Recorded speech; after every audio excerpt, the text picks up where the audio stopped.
Pemirsa QTV, kita masuk ke dalam segmen berikutnya. Kita akan melihat bahwa perpindahan posisi atau perpindahan jabatan ataupun perpindahan ke perusahaan yang lain adalah hal yang wajar di dalam pekerjaan dalam company. Dan juga mungkin kita juga pernah melakukannya sebelum ini. Kita pernah pindah juga perusahaan lain, tentunya dengan alasan-alasan kita sendiri.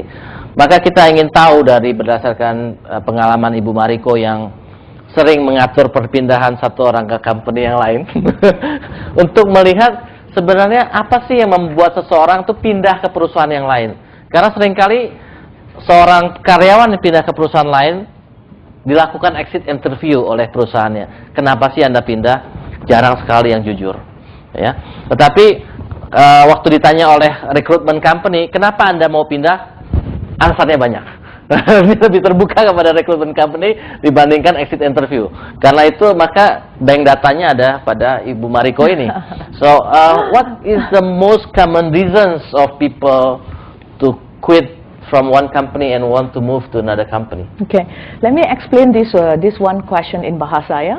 Okay, kadang-kadang kita lupa bahwa kita punya employee ini mempunyai life circle yang akan berbeda satu dan waktu yang lain.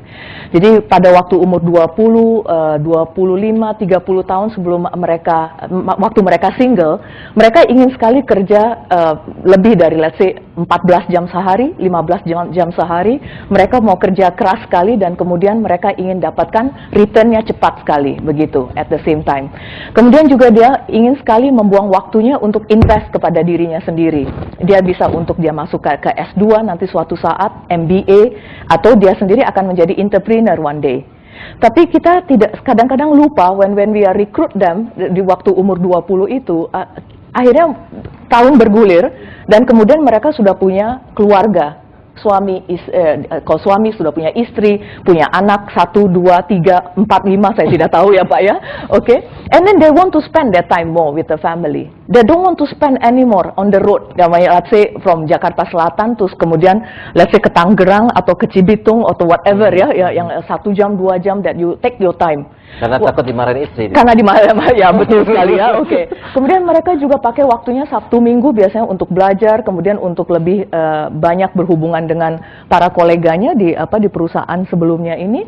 Kemudian juga dia sudah mulai melihat bahwa value hidupnya itu sudah berubah value-nya. Nah, akhirnya value ini yang akan menentukan dia punya life circle-nya akan berbeda waktu masih muda, waktu masih single, kemudian setelah mereka married dan kemudian punya anak. Jadi saya sendiri pun banyak sekali mempunyai staff yang mereka even okay to get pay lower, tapi mereka bisa punya quality life dengan keluarganya mereka. Jadi, according to you, kebanyakan perpindahan itu karena ketidaksesuaian antara tuntutan pekerjaan dengan perubahan lifestyle. Kita selalu hanya pikir bahwa because they want to go to upper level company. Begitulah kita pikir, ya begitu. Apakah banyak posisi yang lebih bagus atau gaji yang lebih besar? That's right, begitu. Dan kemudian atau dia sudah di papan atas, maksudnya di perusahaan nomor 1, let's say if like IT kita Microsoft kita sebutkan lah. Tapi dia sudah stuck di situ. They know kompetitornya banyak sekali di situ. They know they cannot grow then more than above this level. Kemudian akhirnya dia lebih mencari mereka yang second layer atau third layer dengan posisi yang lebih baik, mungkin ya dengan level yang lebih baik, tapi mungkin juga package atau resiko hidupnya juga semakin tinggi, high risk high return. Kita tahu itu semuanya. So then I think this one is also apply, high risk high return. So they know if they go to that company yang which is very well established, they will not get too much. Because why? Because company already manage everything. You basically system, it's there. They're just only following the system. But kalau mereka yang sangat what do you call it? Sangat gigih sekali untuk what do you call it? Those kind of person yang ingin coba ambitious ya, yang kemudian ingin sekali adventurer also. Dia akan cari yang justru yang second layer, third layernya. Dan itu adalah waktu yang tepat untuk small medium enterprises untuk get better talent. Jadi untuk menambah possibility knowledge-nya. It's a little bit contradictory karena kita tahu bahwa a person yang pindah untuk for better positions itu biasanya juga akan have more demand Dan kita tahu di sini kalau makin tinggi posisi, bukannya kerjanya makin pendek, biasanya makin panjang jam kerjanya ya. Karena kemampuan kita punya kemampuan delegating memang masih rendah. Jadi makin tinggi kita bukannya menjadi super manager tapi jadi super. Jadi anak buah kita udah pulang jam 5, jam 6, kita masih belum pulang gitu. Nah, tapi you mean that not many people are aspiring to be in a higher position? Tidak semuanya, Pak. It's totally, it was totally wrong. Jadi especially for Indonesia. Karena mereka nomor 1, nomor 2 masih family, religion.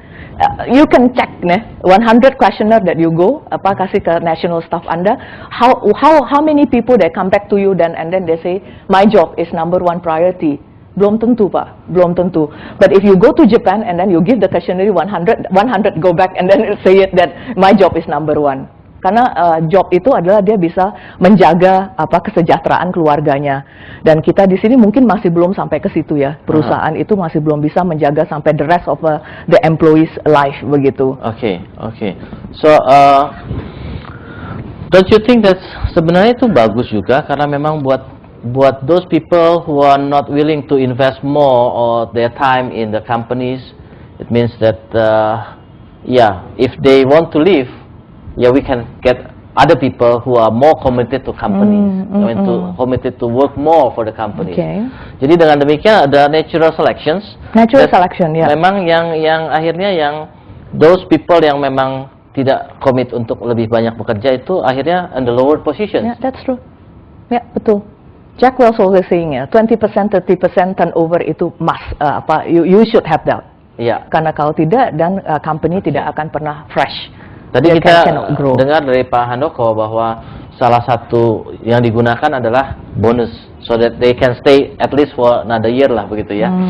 The bonus system. What else we can do to retain these people for longer time because we have invested.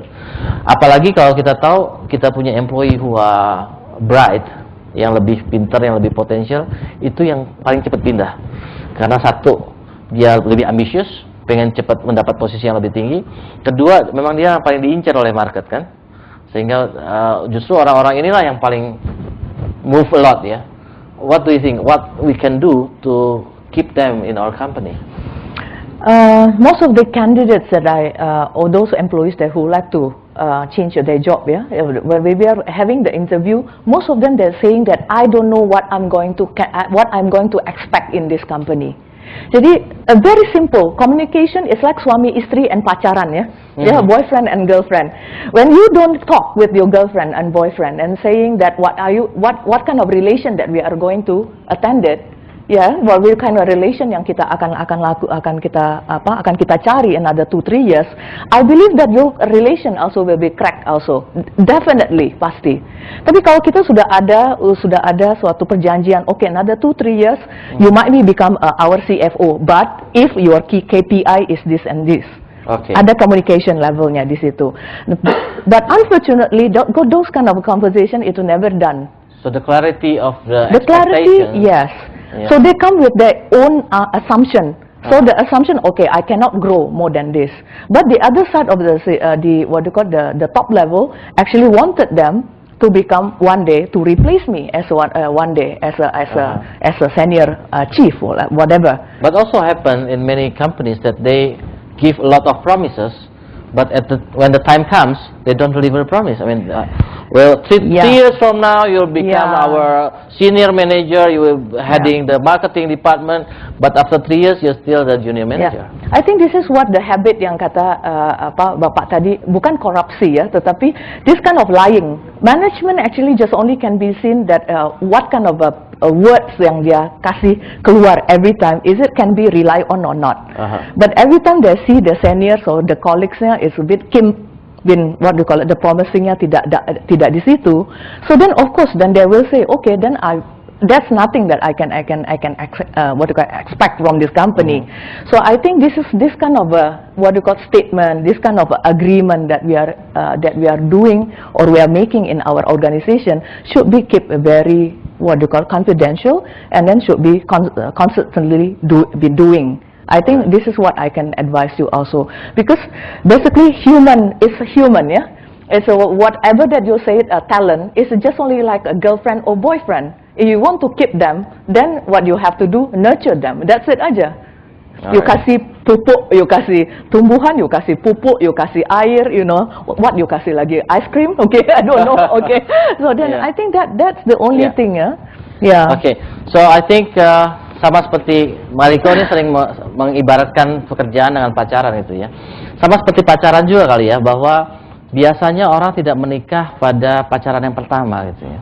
What is the number of pacaran yang usually normal ya buat orang sebelum menikah? I mean, dalam kehidupan karir seseorang itu how many times pindah pekerjaan itu yang dianggap normal. Nanti kita akan bahas itu ya buat pemirsa QTV. Silakan join dalam diskusi kita. Ya, berikan saran, komentar ataupun pertanyaan Anda di 0896 kali 788. Dan buat dua pemirsa yang terpilih, kita akan berikan buku yang berjudul Talent on Demand dari Harvard Business Press. Oke, kita akan masuk ke segmen berikutnya.